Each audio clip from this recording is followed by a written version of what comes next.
Paano ba yan? Etong mga ganitong drama daw ay hindi na talaga o-obra. Maghanap naman po kayo, Mr. Bato de la Rosa, ng ibang drama na naman. Alam ng publiko na ang buhay niyo po ay umiikot sa ganong sistema. Nagdadrama, nagiging katawa-tawa. Or intentional siguro na nagpapatawa na lang kayo ang mga tao kasing hindi masyadong makasabay sa dunong within the circle, halimbawa. Hindi gaanong or hindi kayang makisabay sa dunong ng mga tao nasa paligid nila, ang gagawin na lang talaga ay gagawa ng eksena.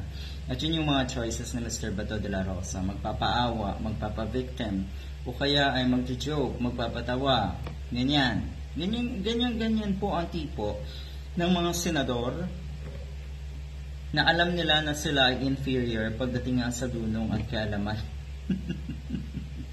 Alam niyo pala pero bakit hindi pa rin kayo tumigil? Alam niyo na kahihiyan ang idinulot sa pamilya niyo ng pagpasok niyo sa Senado at sa politika. Likewise, with Mr. Robin Padilla. Etong drama na ito ni Bato de la Rosa ay walang pinagkaiba sa drama ni Digong. At alam niyo na, ganitong ang drama at sistema nga ng mga Duterte. Kunwari makamasa. Kunwari wala ko nung naipundar. Ang sabi ni Digong, wala daw siyang pera pagpunta ng Manila. Umaasa lang daw siya sa pension niya. Nakakatawa. Tapos sabi ng mga netizens, paanong na-afford ng bunsong anak na si Kitty Duterte, yung mga mamahaling gamit daw niya, kung ganun at umaasa lang daw si Digong nga sa pension. Etong si Mr. Bato naman, pasimple ang dating, pero meron din yan. Meron ding mga balita na sasabog sooner or later tungkol nga sa estado ng buhay na si Mr. Bato de la Rosa. Dahil ang isang taong na sasadsad or napapariwara, di ba? Talagang gumagawa ng kasamaan. Ang rason ng kasamaan, ang pinakaugat ng kasamaan talaga ay yung hangad ng mga katulad nila sa yaman at sa pera.